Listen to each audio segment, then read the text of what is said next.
අද vlog එක පටන් ගන්න අපි නුවරින්.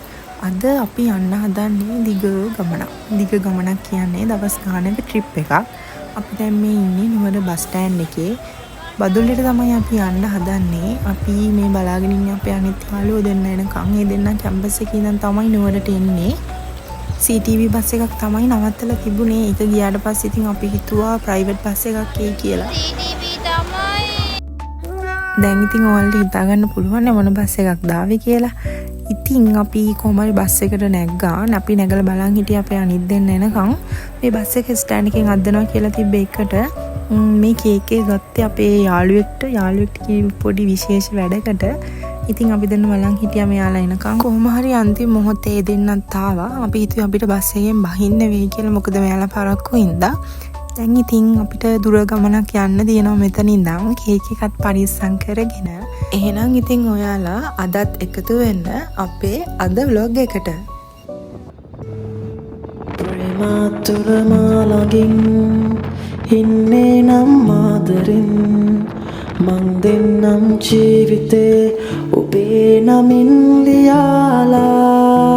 ප්‍රේමතුරමා ළඟින් ඉන්නේ නම් ආදරෙන් මං දෙන්නම් ජීවිතේ ඔබේ නමින් ලියාලා. ඒ දැස කීවේ යුංගරත්තාලේ. දුර ගමනක් යන නිසා බස් එක මගෙන් කන්න එහෙම නැවැත්තුවා. අපිත් ඉතින් කන්න දේවල් අරගෙන බොහොම ඉවසීමෙන් තමයි බලන් හිටියේ බස් එකෙන් කොයි වෙලේද බහින්නේ කියලා. සින්දුවක් අහන්න හැදුවත් සිග්නල් තිබෙත් නැහැ ඒ වෙලේ. මෙතනින් ඉතින් අපි දකුණට හැරෙව්වා.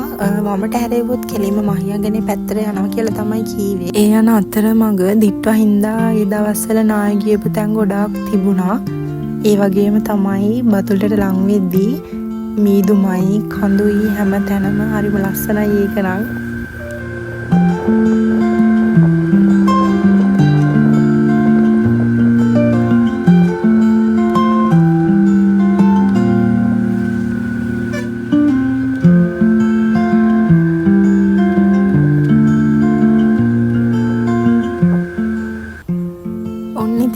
කොහොමරි අන්තිමේදී බදුල්ලට ආවා. අපි කෙලින්ම ගියේ ස්ටෑන්ඩ් එකට. මොකද අපේ යාළුවෝ දෙන්න එනවා කීවි ස්ටෑන්ඩ් එකට අපිව ගන්න. අපි එද්දිත් මෙහෙට හයියෙන් වැහැලා තිබුණේ. ඉතින් අපි බලන් හිටියේ අපිව එක්කන් යන්න එනකන්. එකපාරම මෙන්න මෙයා කොහෙද ඉඳන් කඩාපත් වුණා. මට ඇත්තටම වීඩියෝ එකක් ගන්න බැරි වුණා ඒ වෙලේ. ඒක කිව්වම ආයෙ ගිහිල්ලා යා ඉතින් මගේ වීඩියෝ එකට ලොකු උදව්වක් දුන්නා. මගේ යාළුවෝ හැමෝම එහෙමයි. ඉතින් සෑහෙන සපෝට් මට මේ වීඩියෝ ගන්න ඒවට. ඒක ඉස්සරහදී ඔයාලට බලා ගන්න පුළුවන්. අපි අර කේක් එක ගත්තේ මෙන්න මෙයාට. අද ඉතින් මෙයාගේ බර්ත්ඩේ එක. අපි අර පුංචි සර්ප්‍රයිස් එකක් දෙන්න හදන්නේ. දැන් අපි මේ යන්නේ එයාලා ගෙදර කට්ටිය ඇවිල්ලා හිටියා අපිව එක්කගෙන යන්න. වැඩ ටික ඉවර කරගෙන අපි ගෙදරට යද්දී හවස 6ත් පහ වුණා. මේන් ඉතින් අපි 6 දෙනා කැම්පස් ආව නිසාම හම්බුන යාළුවෝ 6 දෙනෙක්. අපි ඉතින් හරි සතුටින් හිටියේ. අපි මේ ට්‍රිප් එක ප්ලෑන් කරේ ගොඩක් කාලයකට කලින්. WhatsApp group එක ප්ලෑන් කරපු ට්‍රිප් එකක් ඇත්තටම ආව දවසක් තමයි අද. දැන් ඉතින් ඔයාලට දකින්න හම්බෙන්නේ අතිසාර්ථක විදිහට වැරදුණු අපේ සර්ප්‍රයිස් එක. මං ගෙදර කට්ටියව එක්කන් එන ටිකට මේ දෙන්න කේක් එක අරගෙන ගිහිල්ලා හැබැයි ඉටිපන්දමත් නිමාගෙන තමයි ගිහින් තිබ්බේ. එමයි කියලා ඉතින් අපි සැලුන් නෑ. මොකද අපේ වීඩියෝ එක හරියට ආවේ නැති හින්දා මෙයාලා ආයෙ රඟපාන්නම් කියලා බාරගත්ත. අපේ බර්ත්ඩේ ගර්ල් තමයි මේන් කැරක්ටර් එක කරේ. මං කිව්වනේ මගේ යාළුවෝ ටික මගේ වීඩියෝ ටික කරගන්නවා ආයෙ සපෝට් එකක් දෙනවා කියලා. මෙයාලට ඇත්තටම රඟපාන්න මුදුම හැකියාවක් තියෙනවා. ඉතින් එයාලට අවස්ථාවක් දෙන්න කවුරුත් තාම හම්බෙලා නැහැ. මේ තියෙන ඉතින් අපි ගත්ත දෙවෙනි සර්ප්‍රයිස් වීඩියෝ එක. ඒක ඉතින් හරියටම ආවේ නැහැ. අපි වැඩි හිතුවේ නැහැ ඒක. ඊට ඉතින් අපි මේ කේක් එක කපලා කේක් කාලා එයත් කේක් එකක් ගෙනත් තිබ්බා. ඒක ඉතින් කැපුවේ නැහැ. එදා අපි පාටියක් වගේ දාන්න බැලුම් බෝල ටිකක් එහෙම පුම්බලා පොඩ්ඩක් ලස්සන කරලා දුන්න යාට වීඩියෝ ටිකක් අරගෙන දෙන්න. ඊට පස්සේ ඉතින් අපේ වැඩ එහෙම ඉවර කරගෙන කෑම කාලා අපි මේ ලෑස්ති වෙන්නේ අපේ හැකියාවල් මුළු ලෝකෙටම පෙන්වන්න. ලෝකෙටම කෙසේ වෙතත් ගෙදර අයට නම් මේ අවස්ථාව ඇත්තටම අමාරු වෙන්නේ නැති කියලා අපිට හිතෙනවා. ඒත් ඉතින් කවුරුත් මයික් එක නම් අතාරින්න ලෑස්ති උනේ නැහැ. අපි ගොඩක් වෙලාවක් සින්දු කීවා. ඉතින් ඔයාලත් බලන්නකෝ අපිට ඇත්තටම සින්දු කියන්න හැකියාවක් තියෙනවද කියලා.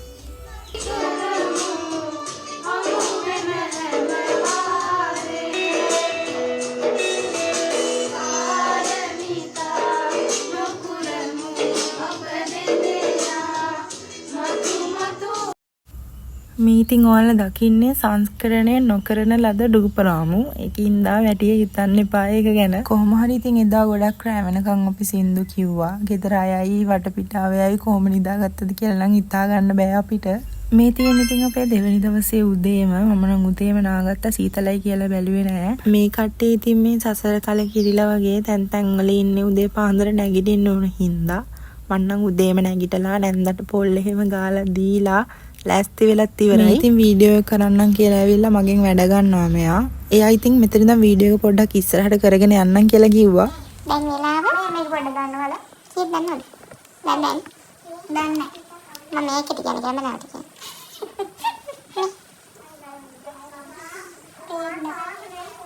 හයයට අපි කොණ්ඩි පිරන. මම අපි යන්න ඇත්තට තමයි ඉන්නේ. අපි දැන් යන්න හදන්නේ. Get ready now. නෑ get ready with me. මම පුසක් මට මේකප් පාවිච්චි නෑ මම පුසකින් ඇත්ත තමයි පාවිච්චි කරන්නේ. පුළුවන්.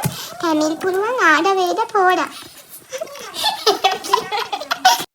මෙයත් ඉතින් වැද්දෙන් ඇවිල්ලා අපිට සහයෝගය දුන්නා මේක ඉදිරියට කරගෙන යන්න. මට දෙමළ පුළුවන් ආඩ පොඩ වේද? අමාරුවෙන් සිංහල ආඩ පොඩ වේද? මට දෙමළ පුළුවන් ඇත්ත උඩ විතර. ඇත්ත උඩද? ආඩ පොඩ. කොහොම හරි ඉතින් අපි කියවි ඉඳලා ඉක්මනට ලෑස්ති වුණා. මේ වගේ වැඩ හින්දා තමයි අපිට පරක්කු වෙන්න යන්න. මම මේ මගේ වීඩියෝ එකක් අරන් දෙන්න කිව්වම ඉතින් ඔහොම තමයි යාළුවා මගේ වීඩියෝ අරන් දෙන්නේ. දැන් ඉතින් අපි ලෑස්ති වෙලා ඉවරයි. ඔක්කොම කලින් මම තමයි ඉතින් ලෑස්ති වුණේ. අපි දැන් මේ යන්න හදන්නේ නුවරඑළියට. ඉතින් ගෙදර ඇත් එක්කම තමයි අපි මේ ගමන යන්න හදන්නේ. අපි ආව දවසේ ඉඳලා යාළුවා ගොඩාක් මහන්සි වුණා අපි හින්දා. බදුල්ල ඉඳන් නුවරඑළියට පැය එකමාරක් වගේ ගමනක් තමයි තියෙන්නේ. එච්චර දුර නැහැ. ඒක හින්දා ඉතින් අපි ඔක්කොමලා වාහනේට නැග්ග යන්න අමාරුණත් මේ ඉතින් හරිම සතුටින් කට්ටිය. මේ ඉතින් අපේ නැන්දායි කියන අපේ අක්කගේ අම්මා. එයා තමයි ඉතින් ආව දවසේ ඉඳන් අපිට රසට කෑම හදලා දුන්නේ. මේ තමයි හාලියාල ස්ටේෂන් එක. ගෙදර ළඟමයි මේ ස්ටේෂන් එක තියෙන්නේ. අපිට ඇතුළට යන්න නම් බැරි වුණා මේක බලන්න. මේකත් ගේ ළඟම තියෙන ලස්සන කෝවිලක්. අපි එතනින් ආශිර්වාද අරගෙන අපේ ගමන යන්න පිටත් වුණා.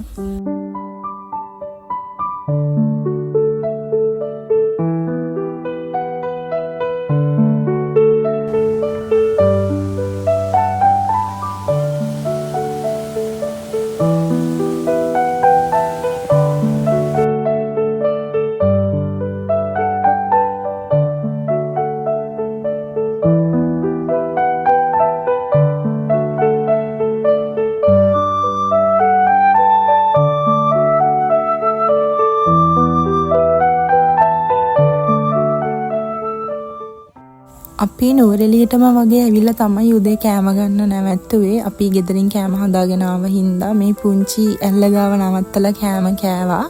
මේක දියැලක් නම් නෙවෙයි වෙන්නේ නැති චූටි ඇල්ලක් වගේ තමයි.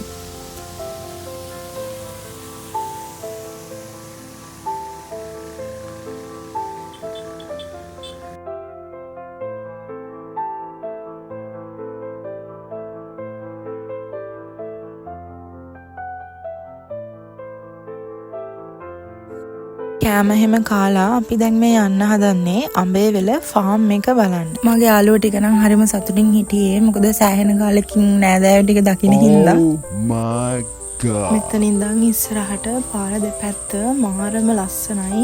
මං හිතන්නේ ෆෝන් එකේ කැමරාවෙන් ඒක පේන්නේ නෑ ඇත්තටම S2 දකින්න තරම්.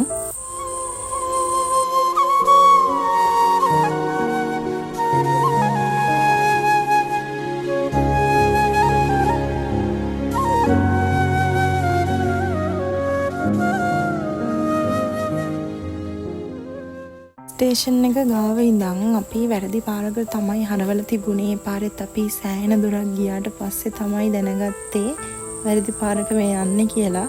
අපි ආපහු හරවගෙන එන්න හදද්දී මෙතන කට්ටිය සෙල්ලම් කර කර හිටියා.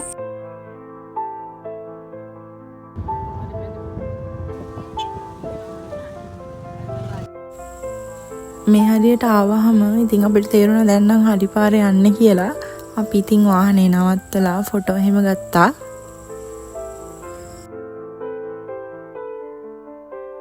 අපි ඉතින් ෆොටෝ වීඩියෝ එහෙම අරගෙන දැන් මේ ඇවිල්ලා ඉන්නේ ෆාම් එක ළඟට. අපි වාහනෙන් බැහැලා ටිකට් අරගෙන තමයි ඇතුළට ගියේ. එක්කෙනෙක්ට ටිකට් එක රුපියල් 400ක් තමයි උනේ.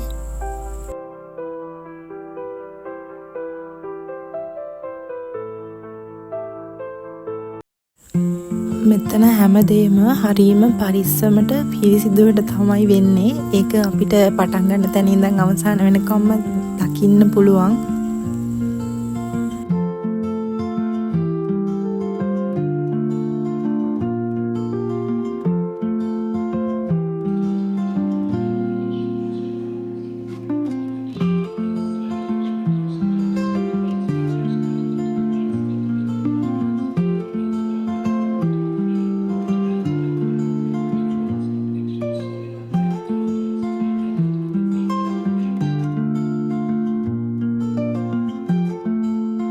මේ හරියෙන් යනවා කියන්නේ ඉතින් දරා ගැනීමේ ශක්තිය උපරිමයෙන්ම තියෙන ඕනි අවස්ථාවක්.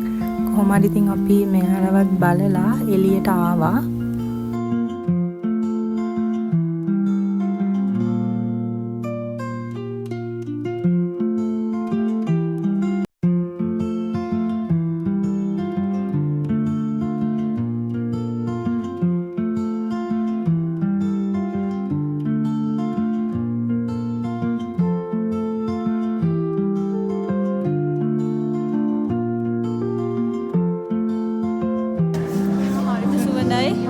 ඔළුවේ කැක්කුමකුත් අපි ඉතින් මේ පැත්තටත් ඇවිත් මේ හිටපු කට්ටියවත් බලලා ඉක්මනට මේ එළියට ගියා. මෙතන එළිය හරිම ලස්සනයි. එළිය අපි යනකොටත් කට්ටිය ෆොටෝ එහෙම ගහනවා. ඉතින් අපිත් අපේ සුපුරුදු වීඩියෝ එක මෙතනිනුත් ගත්තා. අපි ඉතින් එළියට එද්දී මෙන්න මේක හම්බුණා. අපේ 6 දෙනාගෙන් ඉන්න වැඩිමල්ම කෙනා තමයි මේ පොඩි හිටියා වගේ මෙතන හැසිරෙන්නේ. අන්තිම ස්ටෙප් එක කරන්න කිව්වට එයා ඒකට කැමති වුණේ නැහැ. ඉතින් මේක දැකලා අපි පොඩ්ඩක් මේක ටච් කරා. ඇත්තට මෙතන do not touch කියලා ගහලා තිබ්බා. පස්සේ තමයි අපි ඉතින් ඒක දැක්කේ. ඉතින් අපි මේ යන්න හදන්නේ ස්ට්‍රෝබෙරි ෆාම් එකක් හොයාගෙන. අපි මැප් එකේ සර්ච් කරලා බැලුවා අපිට ස්ට්‍රෝබෙරි කඩන්න පුළුවන් තැනක් තියෙනවද කියලා. ඉතින් සර්ච් කරාම අපිට තැන් දෙකක් පෙන්නුවා. එකෙන් එක තැනක් තමයි අපි මේ හොයාගෙන යන්නේ. දැන් ඉතින් ඔතන වීඩියෝ එකේ මම කියන්නේ අපි ස්ට්‍රෝබෙරි කඩන්න යන්නේ කියලා. ඒ වුණාට ඉතින් අපිට ඇත්තටම ස්ට්‍රෝබෙරි කඩන්න බැරි වුණා. අපි එතනට ගිහින් ඇහුවාම යාළුවා කිව්වේ මේ දවස්වල ස්ට්‍රෝබෙරි කඩන්න දෙන්නේ නැහැ කියලා. නිසා ඉතින් අපි එතන ඉස්සරහ තිබුණ තැනින් අයිස්ක්‍රීම් ගත්තා. මේ අයිස්ක්‍රීම් එක උඩ දාලා තියෙන ස්ට්‍රෝබෙරි ජෑම් එකක්. රහයි ඉතින් ඒකත්. එහෙනම් ඉතින් යාළුවා ගත්ත ස්ට්‍රෝබෙරි එක මේක බලන්න විතරයි දුන්නේ යා. Okay.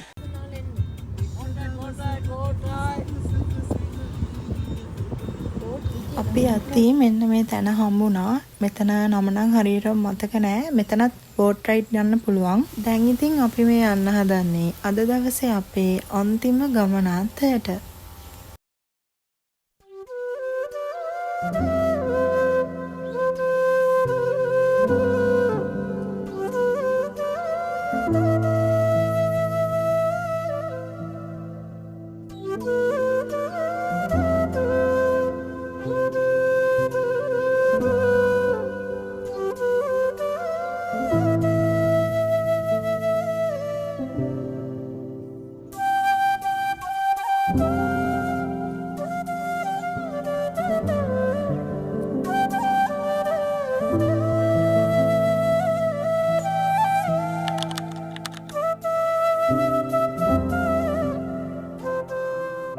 අපි ඉතින් ආවේ ග්‍රෙගරි වැව ගාවට.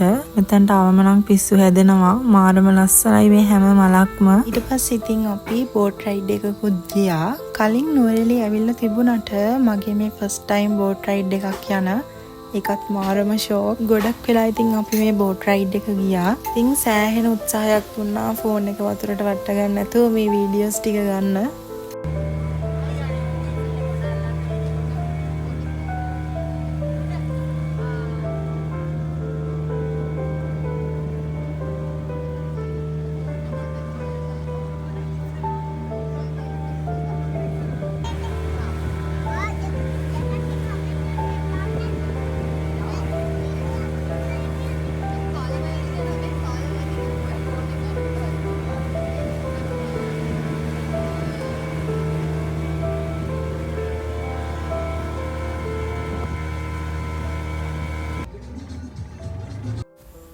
අපි ඉතින් අපේ බෝට් රයිඩ් එක ඉවර කරලා අපේ සුපුරුදු වීඩියෝ එකක් මෙතනදිත් ගත්තා.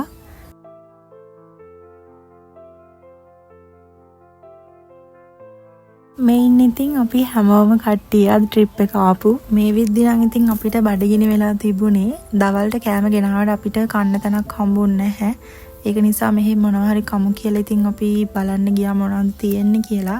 අපේ කට්ටියට සෑහෙන අමාරු වැඩක් තමයි මේ කෑම තෝරන වැඩේ. ටික වෙලාවක් ගියා ඉතින් හොඳ දෙයක් තෝරගන්න. ඊට පස්සේ ඉතින් අපි මේ අශ්වය දෙන්නවත් බලලා දැන් යන්න හදන්නේ ලස්සන තැනකට. මේ තියන්නේ සීතාම්මන් කෝවිල. මේක ගැන කතන්දර ගොඩාක් තියෙනවා. හනුමන් දෙවියන් සීතව හොයාගෙන එද්දී සීතා මෙතන තමයි හිටියා කියලා කියන්නේ. ඉතින් හනුමන් දෙවියන්ගේ පාදයක් මෙතන මේ කෝවිල ඇතුලේ තියෙනවා. මෙතනට ආවම ඉන්දියානු සංචාරකයන් ගොඩ දෙනෙක්ව දකින්න පුළුවන්. එළිය විතරයි අපිට වීඩියෝ කරගන්න පුළුවන් වුණේ. ඇතුළට කැමරා අරන් යන්න එපා කියලා තිබුණා. මේ කෝවිල ඇතුළ හරිම සීතලයි, ඒ වගේම හරිම ලස්සනයි. ඉතින් එළියට ආවට පස්සේ තමයි මේ අනිත් වීඩියෝ ටික ගත්තේ. ඉන්දියාවේ තියෙන කෝවිලක ආකෘතියකට තමයි මෙතන හදලා තියෙන්නේ. මේ තියෙන්නේ හනුමන් දෙවියන්ගේ පාදයක් කියලා තමයි කියන්නේ. මම නම් ඇත්තටම ආස කතාවක් තමයි රාම සීතා කතාව.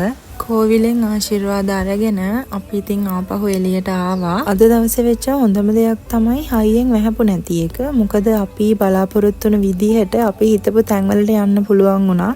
ඇස්ස කරදරයක් උනේ නෑ ඒකට.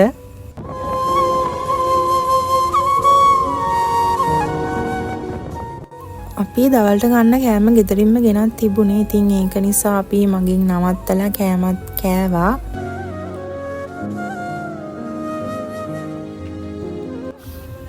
දැන් ඉතින් අපි මේ ඇවිල්ලා ඉන්නේ අද vlog එකේ අවසානයේට. හැබැයි මේක අපේ trip එකේ part 1 එක. part 2 එක අරන් ඉක්මනටම එන්නම්. අද වීඩියෝ එකත් එක්ක එකතු වෙන ඔයාලා හැමෝටම ගොඩාක් ස්තුතියි. part 2 එක එනකන් එහෙනම් ඔයාලා හැමෝම පරිස්සමින් ඉන්න.